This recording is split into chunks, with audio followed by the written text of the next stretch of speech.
Cette semaine, dans le balado, on explore le monde quantique et notre conjointe nous fait toute une révélation. Bienvenue à mon ciné balado. Vous êtes en compagnie de Patrick Marleau et Jean-François Breton. Salut Jeff. Allô. Alors, retour à la normale, disons peut-être, avec cette grande sortie Disney-esque, le gros blockbuster américain, premier depuis Avatar. Ouais, c'est ça. Un blockbuster, puis un peu de counter-programming, comme on dit. Oui. Et nous sommes accompagnés de ma petite voix enrhumée cette semaine. Bon, voilà. alors... prends bien de l'eau avec du miel, c'est ça qu'il faut faire pour la gorge, je pense? Peut-être. L'eau chaude avec du miel. Ben non, ça va, j'ai pas mal à la gorge, je suis Okay. juste un peu congestionné. D'accord. Je vous épargne les détails. Bon. Ben alors, faisons notre petit tour d'actualité de la semaine. Ben oui, avant d'attaquer le plus... Je sais pas, y a-t-il une tagline pour Ant-Man, le plus grand des petits super-héros? Ouais, je sais pas. ou le plus petit, non, parce que c'est quand même un grand film. Habituellement, nous habituer quand même à peut-être un peu l'enfant pauvre des productions Marvel, ouais. On s'entend. Mais là, vous allez voir qu'ils ont mis toute la gomme. Bon, alors, tout vient à qui sait attendre, une affaire de même. Quelque chose comme ça. Bref. Moi, j'ai pas de grandes nouvelles, mais j'ai plein de petits fun facts et micro-actualités qui sont passées cette semaine. Ben vas-y, planche. Ben ça, c'est peut-être des choses qui me sont passées... que j'avais pas vu passer. Puis la Berlinale, à Berlin, j'avais déjà parlé que Kristen Stewart était la plus jeune à présider et tout. Là. Je sais qu'on a déjà parlé. Mais c'est du 16 au 26 février, donc ça vient tout juste de commencer. Mais il y a un film canadien qui est en compétition et c'est Blackberry de Matt Johnson. J'avais entendu parler qu'il faisait ce film-là, un biopic sur l'invention et la chute du Blackberry. Ouais. Mais je savais pas qu'il était à la Berlinale, fait que ça se peut qu'il remporte les grands honneurs. C'est entre autres avec Jay Baruchel dans un des... pas dans le rôle titre, parce qu'il joue pas un téléphone, mais un des inventeurs là, qui ont l'air d'être des gars assez awkward. Ça aurait été un bon rôle de composition. C'est ça serait malade. Full méta. Là. Ça serait plus comme... comment ils appellent? Pas Comedy Central, mais College Humor. Là. Humor College, une affaire de même. Là. Ce serait plus leur genre. Mais bref, non, il n'y a pas de bande-annonce ou même d'affiche pour l'instant, mais on a quand même annoncé du côté de Elevation puis Entracte Film que je crois que c'est le 28 avril qui sort. Fait que pas longtemps après. Là, on va tout de suite rouler là-dessus. Mais bon, puis il y avait... Écoute, moi, je prends conscience plus après le festival, qu'est-ce qu'il y a eu puis qui a gagné. Il y a des noms internationaux. C'est quand même le 3e plus gros festival européen après Cannes puis Venise. Mais c'est pas des noms que... La plupart, même des cinéphiles, là, je dirais qu'on sait c'est qui nécessairement. Ça demeure quand même un certain festival, malgré son importance un peu underground ou niché. On le voit moins dans le cinéma populaire habituellement aussi. Ben, effectivement. Puis, tu sais, je veux dire... le 4e drame d'un cinéaste autrichien, c'est peut-être super excellent, mais je nommerai pas la liste de tout le monde qui est là. On vite de même, on sait pas c'est quoi. Mais au courant de l'année, on va être capable de dire c'est lui qui a gagné, il y a quand même 7-8 prix qui remettent, etc. Bref, c'est ça pour la Berlinale. Il y a un film canadien qui est là et le Québécois, Jay Baruchel, c'est un anglo-montréalais. Alors, souhaitons-leur bonne chance. Voilà. Ça serait cool qu'ils soient de passage dans le balado. Je sais pas, s'ils font des premières à Québec et tout pour le film, ça serait vraiment cool, mais comme l'ensemble du film est en anglais, fait que souvent s'ils font des premières, ils vont faire des premières VF, fait que là, souvent, ça suit pas. À Montréal, j'imagine qu'ils vont en avoir une, mais s'ils nous envoient, ils pourraient nous flyer in-out. J'adorais ça. Honnêtement, il a l'air d'être un chic type. Ouais, vraiment. J'aime bien ces films en général. Puis en plus, c'est un grand fan de hockey. Ouais, moi, j'y parlerais juste de Goon. T'as-tu... je peux poursuivre? Vas-y. Ben, l'autre, c'est... avec les miennes. C'est toujours dans la catégorie, c'est très minime, là. Ça vous fera pas faire un accident si vous écoutez ça au volant. Là. Mais Téléfilm Canada a dans ses budgets le mandat, outre de financer des films, c'est aussi de faire rayonner les films à l'international. Et ils ont mis sur pied une campagne qui s'appelle Nous ou Us, qui n'a pas rapport avec le film de Jordan Peele. Et c'est aux États-Unis, ils ont pris certains panneaux publicitaires, notamment à LA, où ils ont écrit Politely Kicking Ass, puis entre parenthèses, Sorry. Il aurait pu rajouter un petit « A » après, là. « Sorry, A ». Fait que c'est pour rappeler que, dans le fond, le cinéma canadien se défend très bien. Ben, je dirais le cinéma québécois, là, mais bon, en tout cas. Disons les vraies choses. Puis, donc, tu sais, on fait des bonnes œuvres, il n'y a pas de quoi être gêné. Puis, il y a du grand talent ici. Ouais, c'est ça. Puis je pense que c'est pour inviter aussi à utiliser les Denis Villeneuve et autres, et plus encore talent. Puis, tu sais, je sais que c'est supporté notamment par François Arnault, qui, en fait, j'en parlerai plus tard dans Autre sortie, son fameux film Marlowe, qui prend l'affiche. Et il parlait aussi de Yannick Truesdale, qui joue Michel dans Gilmore Girls, le butler, qui est supposément français, mais c'est un Montréalais, en fait. Fait que bon, ils font partie de ceux qui partagent beaucoup ces trucs-là parce qu'ils ont carrière aux États-Unis. Ouais, je pense François Arnault, je crois pas que son but c'est de faire 100% carrière, mais tu sais, avec les. Il y a quand même une présence là. Ouais, c'est ça. Et aussi les Tudors à l'époque, etc. Voilà. Et autre truc dans Hollywood, mais plutôt une mauvaise nouvelle, c'est qu'on a eu une mise à jour de l'état de santé de Bruce Willis. Ben oui, j'ai vu ça. Qui, ça va pas en s'améliorant, là, malheureusement. On avait annoncé qu'il souffrait d'aphasie. Et tout ça avait mené aux excuses aussi des Razzies parce qu'il avait fait le pire film de Bruce Willis. Puis en fait, ok, on comprend qu'il en fait beaucoup avant qu'il puisse plus en faire. Mais là, il souffre là, de démence. Ouais, c'est ça, de la démence frontotemporale qu'il appelle. Fait que ça va mener, et c'est déjà commencé, là, des changements de comportement, des difficultés à parler, à se déplacer et tout. Puis il y a quand même que 67 ans, là, fait que... C'est de quoi souffrait Robin Williams, hein, d'ailleurs. C'est pour ça qu'il s'est enlevé la vie. Je savais pas ça. Ouais, il venait de diagnostiquer, puis pour lui, c'était... Il pouvait pas vivre avec cette nouvelle-là. Ben, je pense qu'il était déjà un peu... souffrait, là, avait certains troubles, là, mais ouais. Donc... Triste nouvelle. Ouais, c'est ça. Fait que c'est juste... Tu sais, ça arrive à plein de gens, là. Oui. Mais c'est une personne connue, fait que ça médiatise. Bon, souvent, c'est que ça va amener aussi peut-être un élan de compassion envers l'ensemble des gens qui souffrent de ça. Et c'est curieux parce que je vais parler aussi plus tard du film Un beau matin. Puis le père de la personnage principale souffre de quelque chose qui n'est pas nommé clairement, mais une perte cognitive graduelle et tout. Là. Voilà, je peux te passer le ballon un peu. Oui, restons un peu dans l'actu québécoise. Il y a le nouveau film de Francis Leclerc qui prend l'affiche la semaine prochaine, le Plongeur. 24, ouais. Donc, ça a été annoncé. Il a annoncé son nouveau projet. Je sais pas si tu as vu ça passer. Non. Donc, il retourne dans l'univers de Fred Pellerin. Il va faire équipe encore avec Fred pour qu'ils avaient fait l'arracheuse de temps. Oui, exact. Alors, ils vont adapter cette fois-ci De peigne et de misère qui porte sur le barbier Méo. Donc, je ne sais pas si Marc Messier va reprendre son rôle pour le film. Reste à voir. Je penserais que oui, dans le sens que Luc Picard avait fait ça. Il avait-tu gardé les mêmes personnages quand il avait fait les deux films? Je crois que oui, pour la plupart. Fait que là, c'est comme le nouvel univers de Francis Leclerc. Ça serait bizarre de recaster, à moins que ça se passe vraiment... avant. C'est ce que j'allais dire. Je n'ai pas lu l'ouvrage, le conte, donc je ne sais pas si ça se déroule avant. Celui-là en spectacle. Donc, encore, Fred Pellerin va adapter va faire le scénario, adapter son œuvre, et Francis Leclerc va réaliser ça. Donc, évidemment, pas de date de sortie. J'ai l'impression que le tournage va aller... quelque part, peut-être 2024, là, le temps qu'ils aient le financement cette année, ou je ne sais pas s'ils l'ont tout au complet, bref. Ouais, puis ça dépend à quelle période ils veulent filmer. Sur l'autre, ça avait été tourné à l'automne, mais là, si on annonce ça là et qu'ils commencent à scénariser, ou le scénario doit être déjà fait, même pas. C'était pas clair. OK. Mais je pense qu'ils n'avaient pas eu le financement encore, donc c'est pour ça que je mets plus un 2024, peut-être automne 2024. Genre. Ben, sais-tu qu'est-ce qui va arriver? C'est qu'on va rencontrer Francis puis l'équipe du Plongeur. Fait qu'on lui posera la question. Hey, ça, c'est quand est-ce que tu tournes? T'as-tu des rôles pour nous? C'est ça qu'il faut lui demander. Écoute, moi, je vais être un figurant, juste...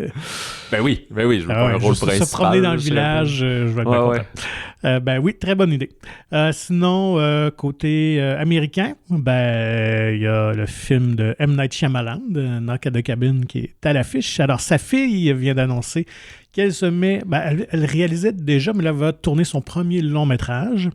Alors, elle avait travaillé comme réalisatrice de la deuxième unité. On appelle ça Second Unit Director. Là. Donc, souvent, dans les grosses productions, on a toujours une petite équipe qui vont tourner souvent des petits inserts ou des petits trucs là, pour compléter le film, parce que le réalisateur, lui, il n'a pas le temps d'aller tout filmer. Ce qui ne nécessite pas les comédiens principaux d'habitude. Fait que, OK, il faut filmer en drone la voiture qui avance dans le bois. Ben là, n'importe qui peut être au volant. Puis, voilà. T'occupe-toi Donc, de ça. elle avait travaillé sur Old et justement Knock at the Cabin. Elle avait aussi scénarisé et réalisé quelques épisodes de Servant aussi, qui avait été créé par son père, que j'ai pas eu la chance de voir. Je pense que c'est sur la plateforme Apple, je pense, en tout cas pour ceux. Mais qui avait été bien accueilli quand même. Et là, elle va adapter un roman qui s'appelle The Watchers. Donc, elle va rester dans le côté thriller surnaturel un peu, donc fidèle à l'univers de son père.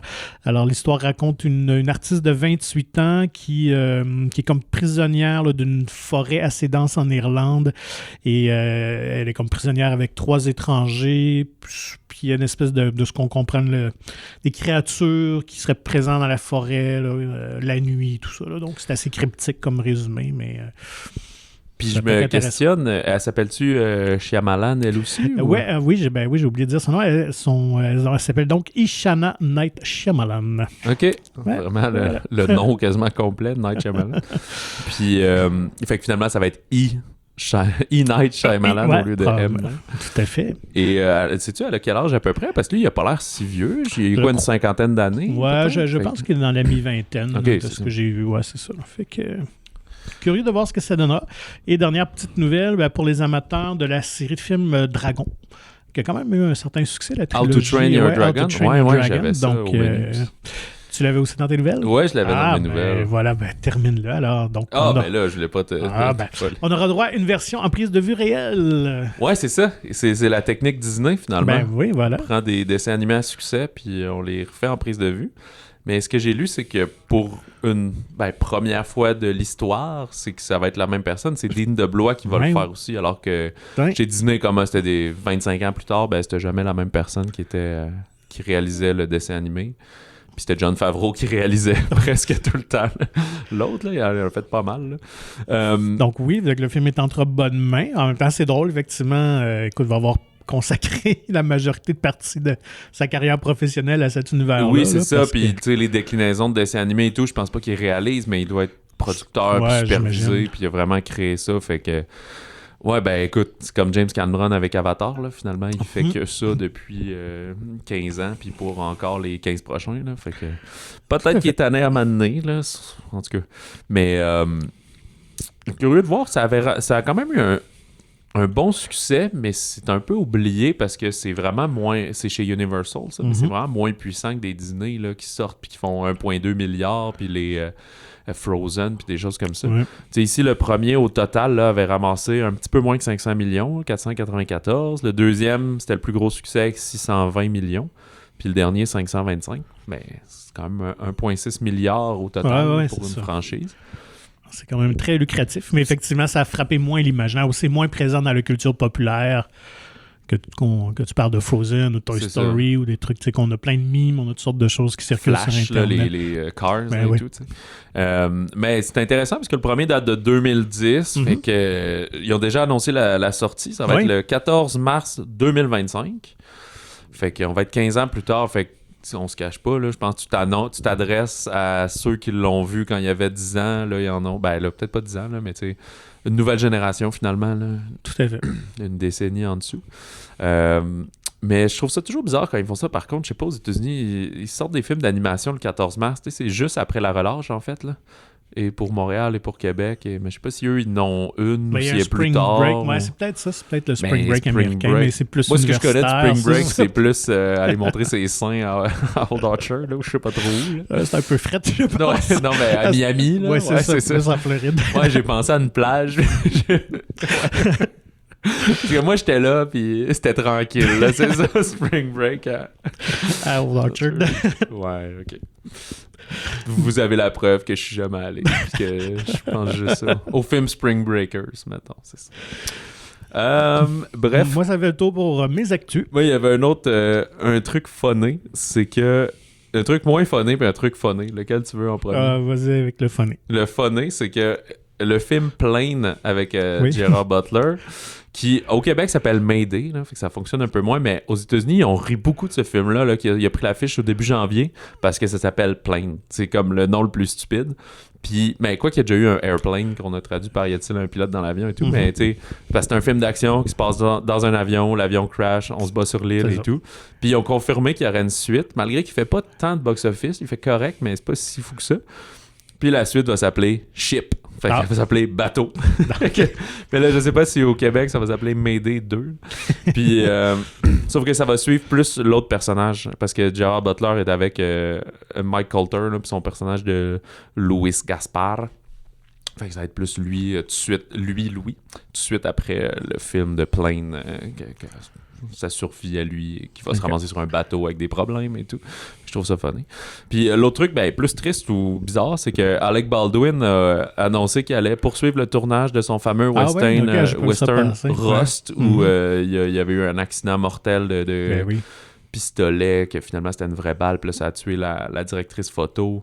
Puis le mari, le défunt mari de Alina Hutchins, Matthew Hutchins, va être maintenant un executive producer. Ah ouais, ok. Puis ils vont poursuivre ça. Puis là, ils vont mettre plein de règlements de danger sur les armes puis des affaires. Mais tu sais, donc, est-ce que ça veut dire qu'il y a une entente à l'amiable? Parce que je sais que il y a des poursuites contre lui en plus. Ouais, puis... c'est ça. Je sais que la famille le poursuivait au civil, mais là, si l'autre réussit à avoir un... À moins que c'était juste de bonne foi, puis il dit, garde, je te donne ça, même si la poursuite est toujours en cours, mais sinon, il y a l'État, évidemment. Ouais, mais c'est drôle, j'ai l'impression que c'est comme si le poursuivre, ça devient un peu pour les mauvaises raisons. Là. Genre là, il avait déjà mis de l'argent dans le projet, mais là, c'est comme, ouais, il faudrait le finir pour capitaliser. Ça joue pour et contre, mais ça va être comme un coup de pub. Hey, le fameux film que quelqu'un est mort pour vrai. Puis là, j'espère qu'ils vont retourner au moins la séquence qu'il y a le fameux coup de feu qui l'a tué, tu sais. Que c'était pas on a la bonne shot puis qu'en plus c'est non, écoute, effectivement. Ah, en tout cas, c'est très bizarre. C'est une drôle de saga. Ouais, mais je sais pas si ça va finir au cinéma, là. Ça a l'air... Ça va être acheté par une plateforme quelconque ou je pense pas que ça va être une grosse sortie de Universal ou quelque chose de même, là. Ça serait étonnant. Avec quelqu'un qui va vouloir buzzer un peu avec cette histoire-là, là. Fait que c'est tout pour les nouvelles. Mais là, il y a eu le Super Bowl fin de semaine dernière. Donc des ferlantes de bandes-annonces, évidemment, américaines. De petits teasers. Il y en a plusieurs qui sont des bandes-annonces qu'on avait déjà vues. Il n'y a pas tant de nouveaux trucs, mais il y a beaucoup de deuxièmes bandes-annonces de produits connus.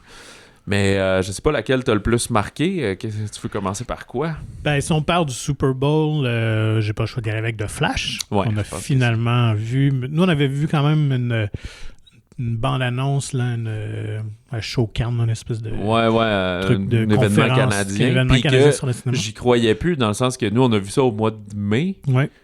Ils ont dit, on vous donne une exclusivité. Puis là, on était rendu... ça fait 6 mois, là, puis elle a toujours jamais circulé. Puis le Warner avait racheté Discovery, puis tout. Puis j'étais comme, d'après moi, le film a dû être modifié. Donc, c'est une bande-annonce différente de ce qu'on avait vu. Ce qui est le fun, on a vraiment vu... Michael Keaton de retour dans le costume de Batman. Ouais, là, c'est confirmé. C'était quand même chouette à voir, je dois avouer, pour le nostalgique en moi. On comprend dans l'intrigue qu'il va y avoir 2 versions de Flash, 2 Barry Allen. Donc, mais on voit pas, dans les rumeurs, on entendait parler de celui de la série télé Flash. Ouais, effectivement. J'ai oublié son nom de comédien qui était dans les Arrow, puis tout l'univers télévisuel de DC. Puis là, on le voit pas du tout. On peut entrevoir Ben Affleck aussi. Donc, sa version de Batman sera là. Bien évidemment, il fait partie de l'univers Flash de Zack Snyder qu'on a pu voir. Donc, reste à voir quelle sera l'étendue de son rôle, de sa présence à l'écran. Puis, il y a une Supergirl. Oui, donc, dans cette... Mais c'est ni celle de la série télé, ni celle du film qui ont scrappé. Ça semble être dans la version de Michael Keaton. Donc, dans sa lignée à lui, de ce que je comprends, à moins que je me trompe. Donc, dans son multivers à lui, ce ne serait pas un Superman homme, mais une Supergirl. OK. Donc, reste à voir tout ça. Et le méchant semble être Michael Shannon de retour en Général Zod, qui lui était dans l'univers qu'on connaît, Zack Snyder et tout. Tout à fait. Tout ça donc, ça prendra l'affiche le 16 juin. Puis, c'est ça, je sais pas si on l'avait dit, mais quand James Gunn a annoncé là, la suite et qu'il allait faire plein de Batman puis des affaires de même, puis qu'il scrapait pas mal tout. Il a quand même dit The Flash, par exemple, c'est vraiment, vraiment hot, c'est vraiment un bon film. Fait que je sais pas si c'est juste dit de réparer les pots cassés puis sauver ce qui reste, là, mais il y a ça, parce qu'on parle pas trop d'Aquaman qui, lui... J'avais mêlé les deux, je pensais que The Flash sortait à Noël, mais c'est The Flash le 16 juin. Ouais. Puis c'est Aquaman 2 qu'on sait toujours rien là-dessus, mais c'est supposé sortir en novembre prochain. Effectivement. Il y a...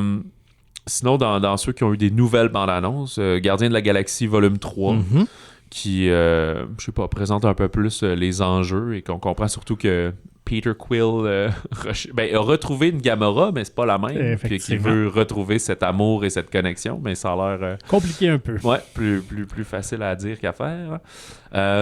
John Wick 4, nouvelle bande-annonce aussi. Et si l'info est bonne, premièrement, il y a des choses cool. Là. Tu vois qu'il va retourner dans le désert, aller probablement buter celui qui avait coupé le doigt, là, le genre d'espèce de chef de tout...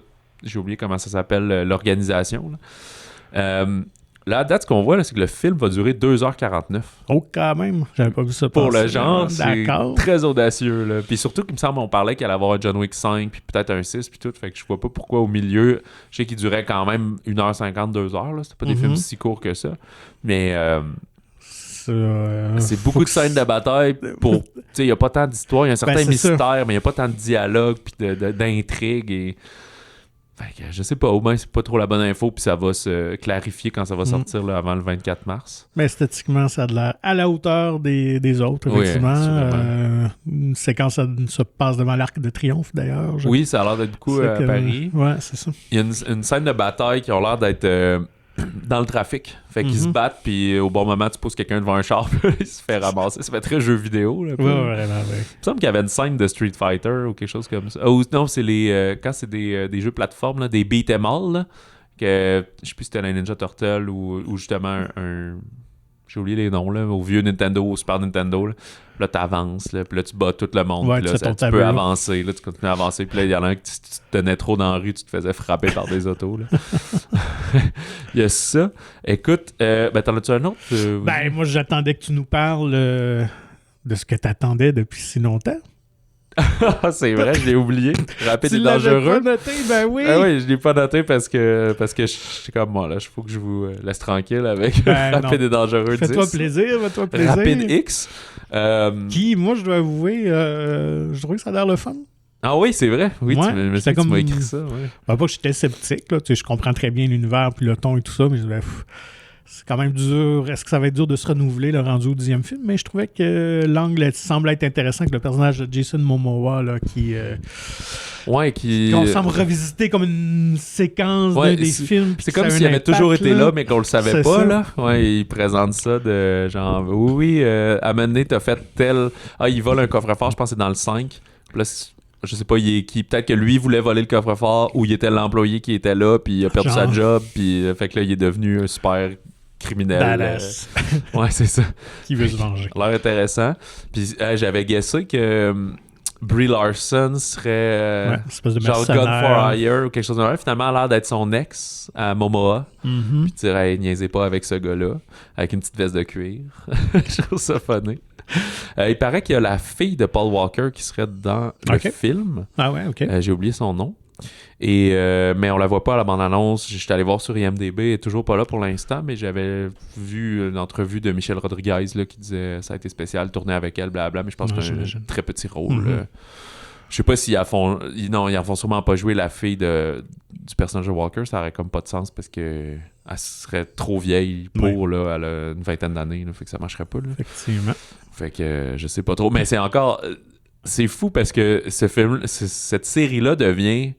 ridiculement plaisante, mais je sais pas encore si Vin Diesel est conscient de ça, là. Fait que c'est tout le temps les speeches de la famille, c'est la chose la plus importante. Oui, puis là, c'est ça, là, c'est tout le temps, je vais t'apprendre c'est quoi la famille. Puis là, même les méchants se moquent de ça, tu sais.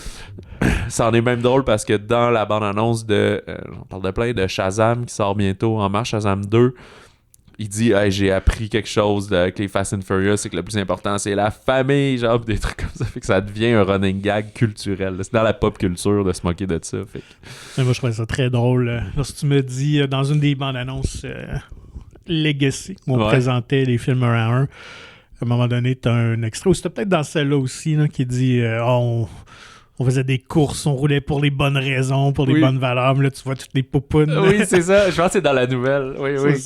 C'est mon bout de préféré. C'est comme... Ouais, c'est ça. Nous, on coursait pour les bonnes valeurs, puis là, c'est là, t'as 3 plans de pommes de fesses, de filles qui baissent les drapeaux pour que les courses partent, là. OK. Beau choix de montage. Complètement réducteur, ouais, c'est ça.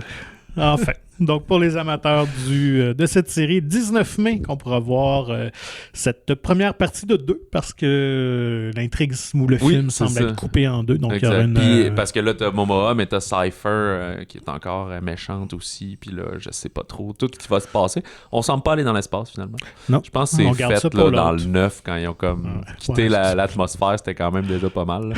Je pense que les billets sont déjà en vente. Là, si vous êtes foufou dans la tête, là, c'est ça.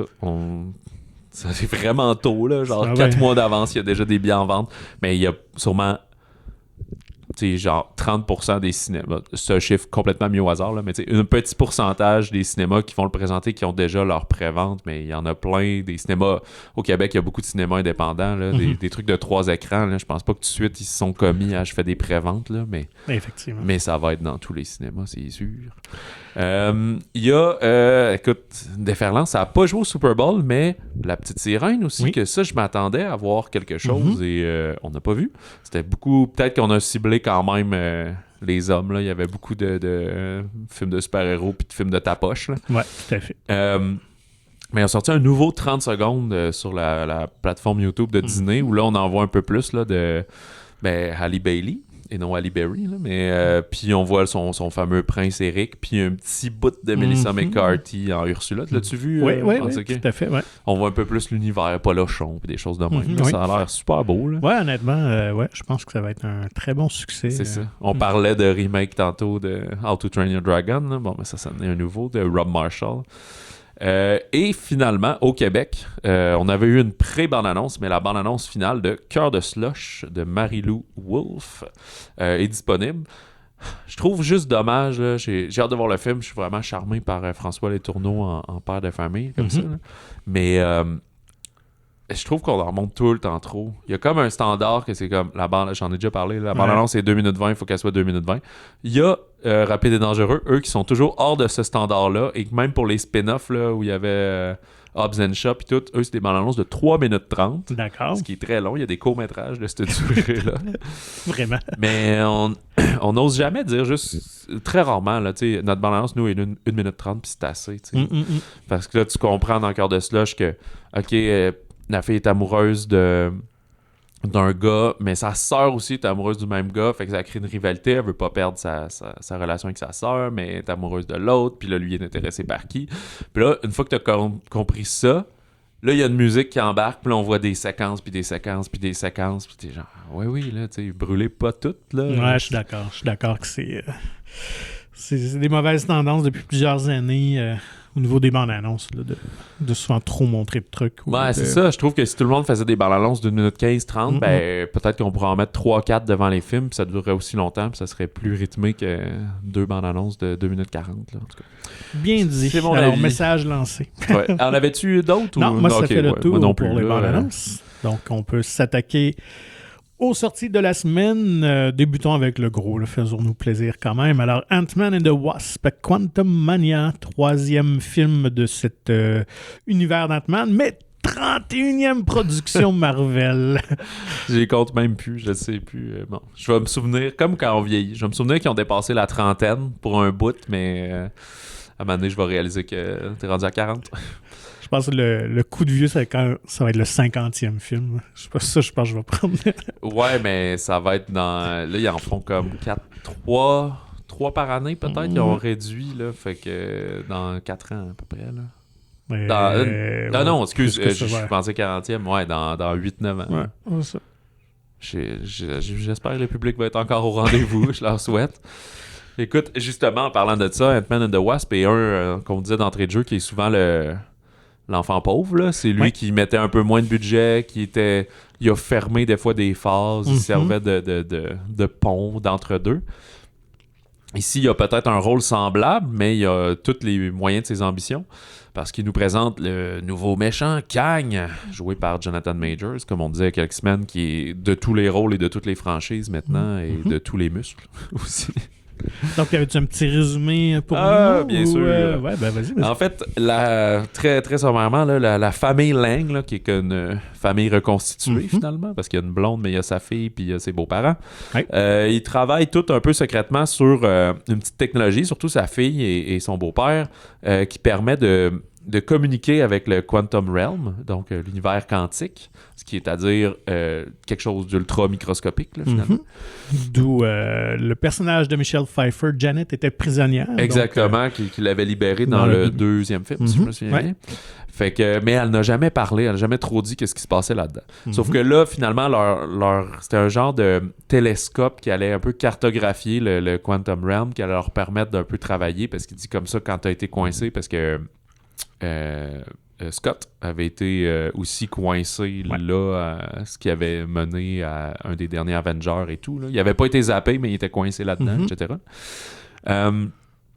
Fait que sauf que finalement, ça marche dans les deux sens. Fait qu'il y a quelqu'un qui communique avec eux et qui les attire et aspire dans le Quantum Realm. Et là, tous les 5 protagonistes sont coincés là, divisés en 2 gangs. Fait que Scott avec sa fille Casey, qui a maintenant 16 ans à peu près. Ouais, quelque chose comme 16-18 ans. Et j'ai oublié son nom, mais le personnage d'Evangeline Lilly là, de Wasp, la guêpe. La guêpe, là, mais elle a Hope. Oui, c'est ça, Hope, avec ses parents, eux sont plus coincés de l'autre bord. Vont essayer de se rejoindre, mais vont découvrir des guerriers rebelles, puis que Kang contrôle tout ça. En fait, et tout le passé de qu'est-ce qui s'est passé avec le personnage de Michelle Pfeiffer quand il était coincé là pendant tout ce temps. Et est-ce que tout le monde va pouvoir sortir à temps pour souper? Effectivement. D'ailleurs, parlant de souper, il y a un beau petit clin d'œil à Retour vers le futur 2 dans le film. Je sais pas si tu l'as remarqué. Lorsqu'ils mangent la pizza, puis ils font comme grossir la pizza à la table. Ouais. C'était voulu parce que le réalisateur Peyton Reed d'Ant-Man a fait ses armes en tournant les documentaires, les making-of de Back to the Future. Ah ouais, OK. Et il a dit lui-même qu'il était là, présent sur le plateau de Retour vers le futur 2 lorsqu'ils avaient tourné la séquence. J'ai pas assez vu le film. Il y a une scène où c'est dans le futur, il y a ça. Une petite pizza déshydratée qui font comme gonfler. Alors, OK. Voilà, j'avais pas le référent. Donc... oui, Ant-Man, écoute, cette fois-ci, on est dans un changement de ton, changement visuel aussi. On est dans un univers complètement différent. Dans les 2 premiers, on était pas mal dans la ville de San Francisco. On avait droit plus à une espèce de film de vol aussi. Là, ouais. Je dirais qu'on est dans un film à la facture qui s'apparente beaucoup plus au Gardien de la Galaxie, même si on n'est pas dans l'univers... grandiose, mais dans un petit monde subatomique, mais on a cette touche-là, on a toutes sortes d'environnements complètement de créatures, déjantés, de créatures bizarres, mais visuellement, moi j'ai trouvé ça très beau. Puis je sais que les critiques quand même sont assez dures envers le film. Je dois avouer que je n'ai pas compris pourquoi, mais moi j'ai trouvé que ça, visuellement, au niveau de la direction artistique, il y avait des choses vraiment intéressantes à nous montrer. Puis j'ai vraiment aimé Michelle Pfeiffer. Ça tourne beaucoup autour d'elle. Ouais, c'est ce qui est le fun aussi. C'est Hank Pym, Michael Douglas qui est un petit peu, toi, conduis le vaisseau puis tiens-toi tranquille. Donc, elle est vraiment au cœur quand même de cette intrigue-là. Et j'étais content de la revoir parce qu'elle se fait quand même discrète depuis plusieurs années. Okay. Puis là, je trouvais qu'elle avait un bon rôle. Puis bravo. On sait que pour les femmes, quand même, d'un certain âge, là, c'est pas toujours évident d'avoir des rôles d'importance. Ouais. Puis surtout en plus dans un film de Marvel, on s'entend. C'est quand même plus les hommes là, qui sont au cœur souvent de ces intrigues-là. Et puis, j'ai bien aimé aussi le personnage de MODOK. Bon, comme ça va rien vous dire. Pour les mordus peut-être de super-héros, MODOK, c'était comme une espèce de personnage, d'une espèce de robot mais avec une grosse tête d'humain, enchâssé dans un petit corps, là, puis qui vole, puis qui a une espèce de machine à tuer ou quelque chose de mais même. Ça me faisait penser à une créature des Ninja Turtles aussi. Je pense que c'est inspiré un peu de ça, mais MODOK était surtout présent dans les X-Men. OK. À ce moment-là, dans les bandes dessinées. Donc, je trouvais que ça aurait pu être un peu... il a l'air un peu fou comme personnage. Le design est quand même un peu étrange, mais je trouve que peut-être dans le vrai monde, ça aurait été peut-être un peu trop, mais là, placé dans ce monde quantique-là, je trouve que ça fit bien, puis sans trop révéler de punch.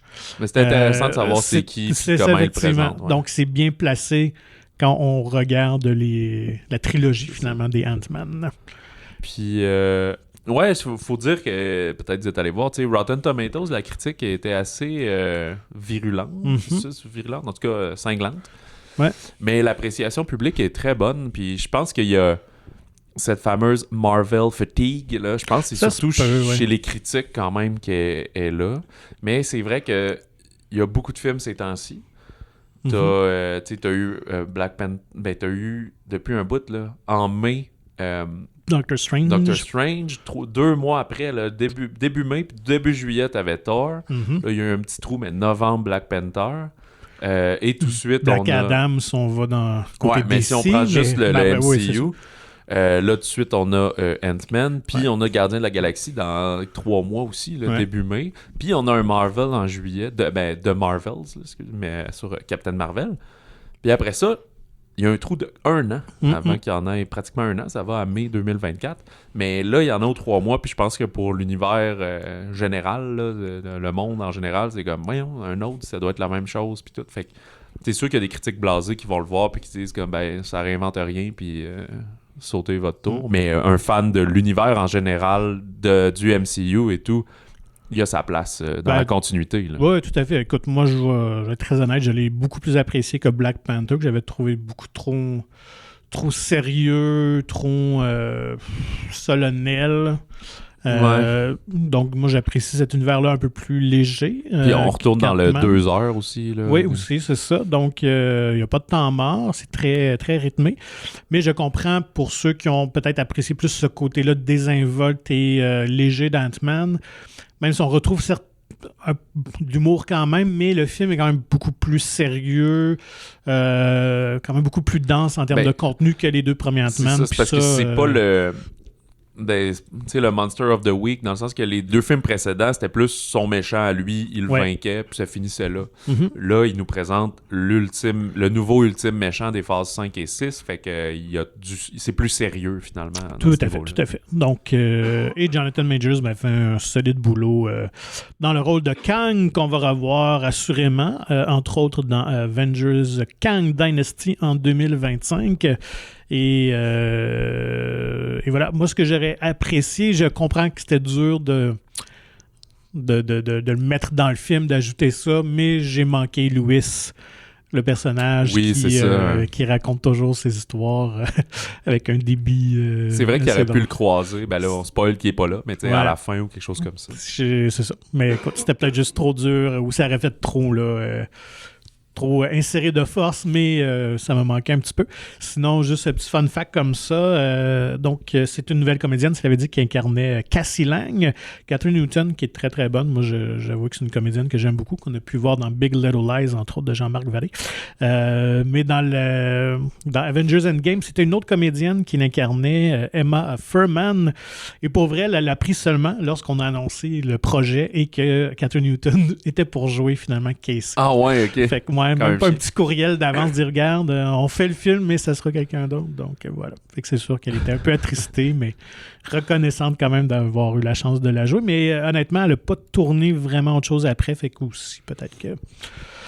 Ouais, ben là, des fois, ça arrive. Tu vois que c'est un rôle plus important. Fait que tu veux un nom qui a un peu de star magnet. Ben oui, c'est ça. Une comédienne un peu plus établie quand même. Fait que, mais voilà. Fait qu'Ant-Man, boudez pas votre plaisir. Moi, j'ai vraiment, vraiment apprécié. Et c'est un des bons Marvel. Là. Puis, je voudrais pas voler ce segment-là à un autre populaire... podcast québécois de cinéma là, que moi-même je suis, là, Julien Bernatchez et Opération Beurre de Cinoche, mais j'ai envie de t'entendre sur quand même une prédiction box-office. Ouais, sur Ant-Man. Ouais, sur Ant-Man. Moi, je pense que, c'est ça, on dit que le premier avait fait un premier week-end de 55 millions à peu près, puis le deuxième 75. Il totalise des 500 quelques millions. Mais il sortait l'été. Là, on est une période différente. Fait que ça peut... C'est pas nécessairement mieux ou pire. C'est juste... Moi, je pense que... C'est plus un premier week-end à 80 millions. Oui, je pense que, écoute, je pense qu'il fait dans la fourche 80-90, c'est déjà très bien. Ça. Mais Black Panther a fait genre quand même 110, je pense, au premier week-end. Là, c'est ça, là. Puis là, on parle d'un film qui avait été beaucoup plus populaire et toute la saga, évidemment, entourant la mort de Chadwick Boseman. Donc, je pense que ce serait très honnête, honnêtement. Puis, écoute, moi, je pense que s'il finit dans les 500-600 millions, là, c'est un bon succès pour Marvel. Ça sera pas un milliard pour ça. Ouais, c'est ça. Puis, c'était pas la norme nécessairement si on prend l'ensemble des 31 films. C'est sûr que les Avengers, je pense que Black Panther en a surpris beaucoup plus de plusieurs je pense qu'il a surpris Disney lui-même. Ben vraiment, là, c'est ça. Là. Mais si on enlève ces films-là, la norme, c'est ça, entre 5 et 800, là. Je pense que si on arrive entre 500 et 600, ça serait très bien. Je pense que le plus gros va être le Gardien de la Galaxie au mois de mai. Là. Ça peut être un bon 500-600 aux États-Unis. Mm-hmm. D'autant plus que ça va être le dernier volet. Fait que... C'est ça. Et qui ont généralement le côté le plus comique, c'est eux qui l'ont. Là. Thor a comme franchi la ligne un peu, là, mais les autres sont pile dedans. Là. Fait que, bref, voici pour l'univers Marvel. Et on sent aussi que de plus en plus, il y a quand même des liens avec les téléséries. Oui. Mais moi qui les ai pas écoutés, ça se comprend encore très bien. Là, oui, c'est ça. Donc, restez jusqu'à la toute fin si vous êtes vraiment mordu parce qu'il y a deux séquences post-génériques. Et la dernière, effectivement, là, est plus en lien avec la série télé, mais encore là, ça demeure toujours très cryptique. C'est quelques secondes qui nous montrent. Là, ouais, c'est pas tant de l'information. Je pense que c'est fait pour vendre le suivant. C'est fait pour te dire, va écouter telle série télé, tu vas, si t'as aimé ce que t'as vu, puis des choses de même. Là. Fait que, bon, bref. Changeons de registre complètement avec Un homme heureux de Tristan Ségala, comédie française, de ce que plus traditionnel, je pense, dans la comédie. Oui. Ouais, c'est ça. Avec Fabrice Lucchini, Catherine Fro et Philippe Catherine. On suit Fabrice Lucchini qui joue le rôle de Jean, qui est le maire populaire d'une petite ville de Bretagne et qui amorce sa campagne pour sa réélection. Lorsque Edith, sa femme jouée par Catherine Fro depuis 40 ans et qui ont 3 enfants et tout, annonce à Jean son coming out trans. En fait, elle s'est toujours perçue comme un homme, mais elle avait comme refreindre, en tout cas, elle avait caché ça en elle. Et bon, évidemment, lui qui est un candidat très conservateur dans ses lignes de parti et dans sa personnalité. On pourrait penser Front National, là, je pense que... genre. Fait qu'il a de la misère à accepter ça, fait qu'il lui demande de juste cacher ça, de reporter ça après sa campagne, une fois qu'il aura été élu. Elle accepte, sauf que par après, elle dit, j'accepte dans l'œil du public, mais à la maison...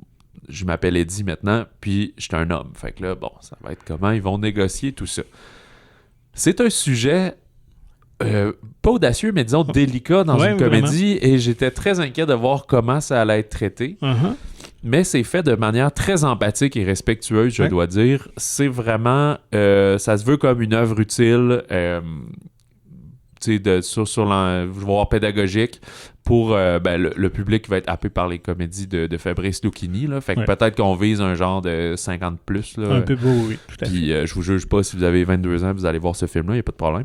Mais je pense que c'est quand même leur public cible. Fait que c'est de rendre le monde sur dire non, la transsexualité puis les transgenres, c'est pas juste des ados de 16 ans. Là, ça peut affecter tout le monde. Puis c'est juste l'ouverture vers l'autre, finalement. Là. C'est un peu ça. Là. Puis d'ailleurs, on y inclut aussi des personnages trans, non-binaires, non-genrés, de toute la gamme aussi. Donc, on a une sensibilité aussi de ce côté-là de ne pas en faire un pastiche ou une mauvaise caricature. Là. Je pense que le réalisateur a vraiment pris soin. D'ailleurs, il avait dit lui-même que c'était important pour lui là, de respecter toute cette frange-là. Donc, oui, moi aussi, je trouvais le sujet, comme tu l'as dit, très délicat. Je trouve que ça va quand même assez loin. Tu sais, je n'ai pas été voir la réaction en France. Je ne sais pas si ça brassait un peu, mais je trouvais que ça a ce potentiel-là. Donc, je trouve que c'est un film courageux. Ceci dit, la facture est très classique. j'avais l'impression parfois de me retrouver dans les années 70 avec Louis de Finesse. Là. Ouais, dans le jeu de Lucchini aussi, c'est un peu ça. Là, lui est en réaction. Gros, ouais, c'est ça. Donc, il y a cette classique-là, ce qui n'est pas un défaut, mais je trouvais que. Et c'était peut-être même voulu un certain hommage à ce type de comédie-là d'époque. Moi, j'adore Fabrice, peu importe ce qu'il va faire. Je trouve qu'il est toujours intéressant à observer. Et puis, j'avais lu que les scénaristes Guy Laurent et Isabelle Lazare s'étaient inspirés vraiment de quelqu'un dans leur entourage qui avait vécu cette histoire-là. Donc, une femme dans la cinquantaine qui avait fait cette transition-là et qui voulait sauver leur couple, finalement. Ils ressentaient quand même de l'amour envers l'autre, malgré tous ces changements-là. Et ils trouvaient que c'était un sujet fascinant à aborder. Et tout à fait. Donc, voilà. Puis, c'est quand même Catherine Fro, je trouve, qui a un peu le fardeau sur ses épaules. Lucchini est juste en réaction à ça, puis d'essayer d'être pas trop un con. Mais elle, c'est elle qui doit rendre ça pas risible et caricatural. Ouais, c'est ça. Donc, crédible d'une certaine manière. Puis je trouve que c'est vraiment relevé haut la main. Reste, comme tu dis, qu'au niveau de la mise en scène puis du scénario... c'est pas si surprenant, c'est plus dans la thématique ici qu'on va dans l'audace. Ouais. Fait que je pense pas que c'est le meilleur, je pense pas que c'est le pire de Lucchini là, au final. Puis si c'est un sujet qui vous intéresse ou justement que vous êtes curieux ou quoi, je pense que c'est abordé d'une manière très intéressante et empathique, pour le redire pour la 7e fois. J'ai vu le drame Un beau matin de Mia Hansen-Løve, qui est... Je pense que j'oublie tout le temps. Là. Je pensais qu'à chaque fois, c'était son premier film. Là. Mais c'est genre son 8-9e. Là. Ça fait pas mal. Là. Je la mélange avec une autre personne. Je pensais que c'était une actrice qui avait commencé à réaliser, mais elle a toujours été autrice, réalisatrice. Récemment, il y avait Bergman Island qu'elle avait fait un tournage en anglais. Puis sinon, L'Avenir, Un amour de jeunesse, en a fait plusieurs. Et ici, ça met en scène Léa Seydoux dans le rôle principal, mais aussi Melville Poupeau et Pascal Grégory dans le rôle de son père. Le personnage de Léa Seydoux est une interprète principalement de l'allemand au français. Puis avec sa mère, fait que je le dis parce que on voit plusieurs scènes de sa vie, de son travail, fait que c'est intéressant de voir ça. Là. Comme justement dans l'espèce de suspense un peu boboche, l'interprète avec Nicole Kidman, là, qui est en haut puis qui a fait la traduction pendant que... c'est ça. Qu'est-ce que tu dis? C'est à l'ONU, je pense. Oui, c'est ça. Ouais. Ben, elle, là, ici, c'est pas à l'ONU, mais tu vois que t'es en haut, puis là, elle entendait quelque chose qu'il fallait pas, mais c'est le même setup, dans le sens que disposition, là, t'as comme une conférence dans le bas, les conférenciers sont à l'avant, puis elle est juchée en haut, puis elle redit en direct et tout. Ça m'a vraiment rappelé ça. C'était la première fois que je voyais ça au cinéma. Fait que c'est une vraie job aussi, c'est pas juste des polars. Avec Sean Penn aussi, je pense. Je crois que oui. Bref, on retourne en France. Fait que ça, c'est son travail d'être interprète et traductrice. Sauf qu'avec sa mère et sa sœur, ils vont organiser le transfert en résidence de son père. Puis en fait, son père qui est divorcé avec sa mère depuis plusieurs années. Et c'était un professeur de philo à la retraite, super intelligent, très curieux et tout. Mais comme je disais en entrée de podcast, il souffre d'une maladie neurodégénérative. Il est presque aveugle maintenant. Fait qu'il peut plus être... Il n'y a plus d'autonomie. Fait que là, ils vont essayer de le placer. Puis tu vas comprendre que c'est à peu près le même aria qu'ici, là, tu sais. Ah, ben là, il y a une place à tel endroit pour lui, il y a une chambre, c'est pas optimal, mais en attendant qu'une autre se libère, il faut d'abord qu'il commence en étant à l'hôpital, puis le fait d'être promené, puis mélangé, puis pris dans les détails administratifs. On dirait que ça va empirer sa condition rapidement, là, j'ai l'impression. En tout cas, c'est ce que je percevais. Fait qu'elle va veiller sur son homme dans cette transition-là difficile de le voir régresser. Et au travers de ça, elle va faire la rencontre d'un vieil ami qu'elle n'avait pas vu depuis longtemps, pour lequel elle va développer des sentiments amoureux, et lui également, mais il est en couple, lui. Okay. Elle a une fille, mais séparée. Lui est en couple, fait que ça va commencer une relation d'adultère. Ouh. Fait que tout ça peut sonner... Puis c'est un peu ça, dans le fond. C'est juste comme une période de vie où on va la voir naviguer entre ces choses-là. Et ça peut sonner super mélodramatique, larmoyant, où tout va mal, puis tout est braillard. Mais c'est vraiment pas ça. C'est plutôt très vrai. Super humain. C'est inspiré en partie autobiographique par la jeunesse de Mia Hansen-Løve. Là, je sais pas à quelle partie de sa vie ça faisait référent. C'est peut-être pour ça, c'est drôle, parce que Léa Seydoux, d'habitude, est quand même... assez flamboyante, un peu tombeuse, surtout dans les James Bond, par exemple, tu sais. Puis là-dedans, ils ont mis une coupe un peu garçonne, est en vêtements de sport un peu slack, est quand même perdue dans le rôle, tu sais. On la voit plus, elle, nécessairement. Et même... Ouais, c'est ça. Je la trouve plus châtain rousse quasiment. Je me souviens même pas c'est quoi sa vraie couleur. Là. C'est ça, peut-être parce que j'ai trop les images de James Bond où il la met presque blonde platine et tout. Là. Fait que en genre de presque femme fatale, là, qui roule pas de bon sens. Là. Je me souviens plus, elle est genre psychologue, mais tu sais, les pires grands bureaux dans les Alpes, là, pis des choses comme ça. Là, ça fait pas rapport. Là. Fait que là, on est plus terre à terre ici, même si c'est comme un métier plus rare, mais c'est pas un métier incroyable là, d'être interprète ou traducteur. Fait que bref, il y a ça. Puis tu sais, lui, le gars à qui elle s'entiche, il est...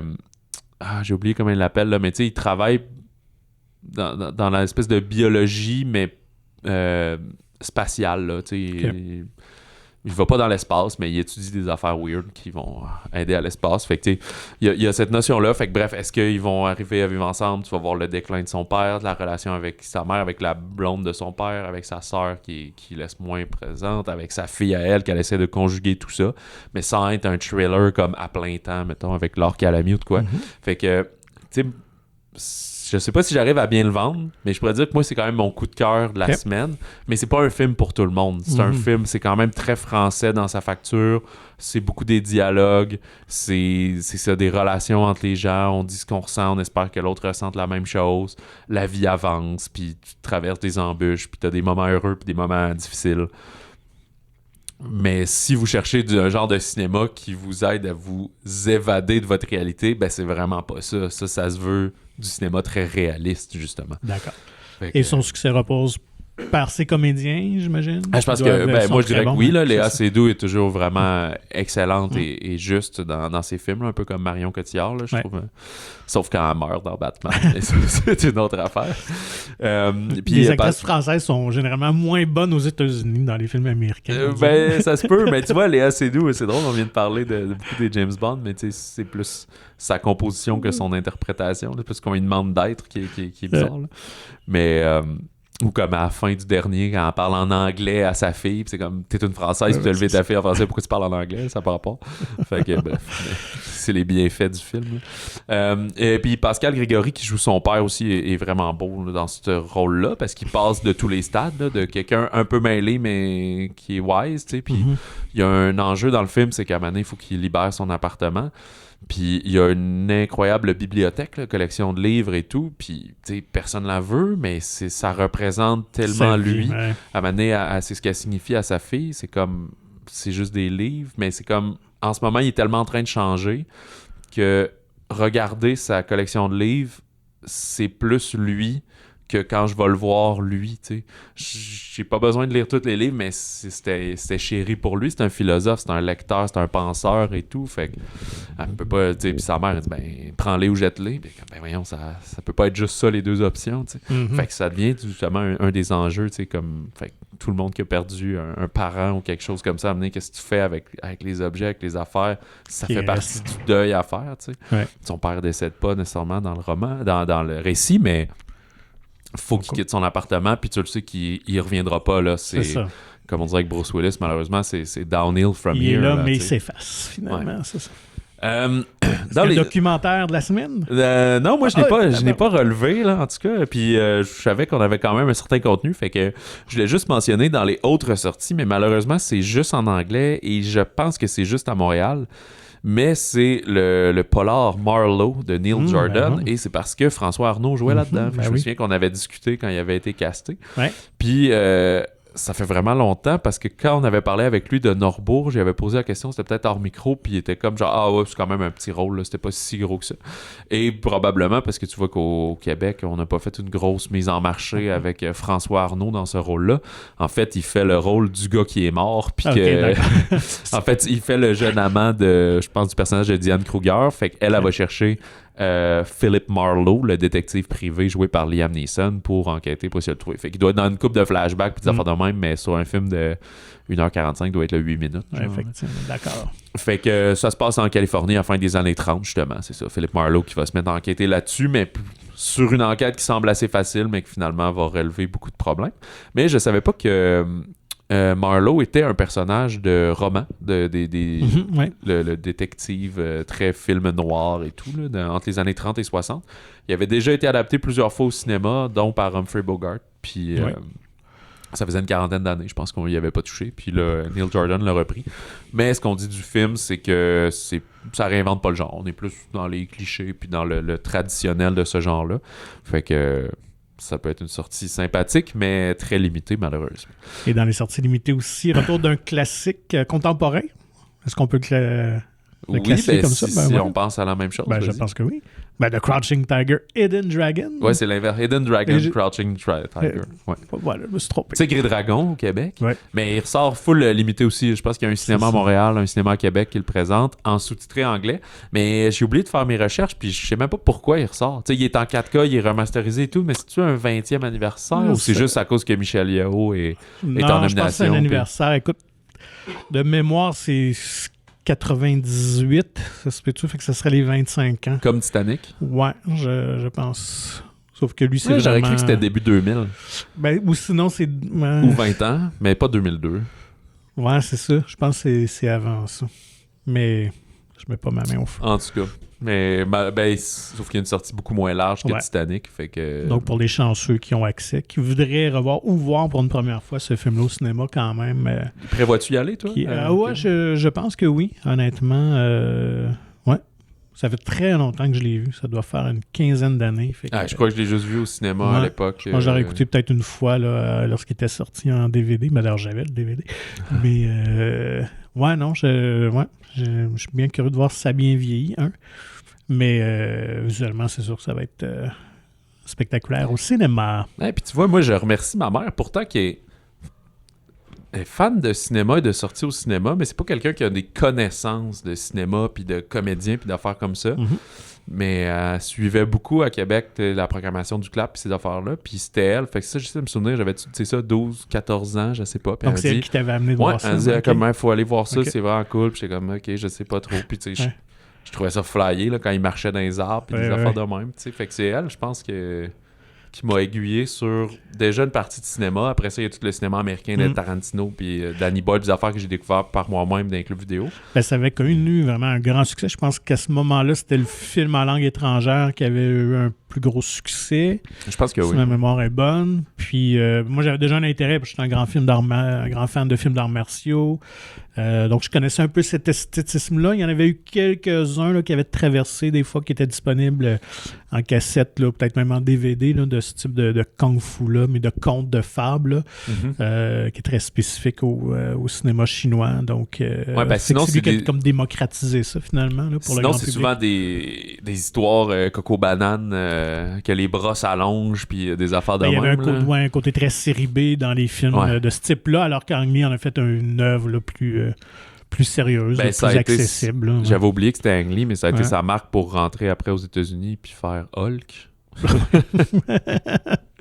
Et c'est ça. Tu me donnes le goût, je pense que je vais retourner le voir aussi.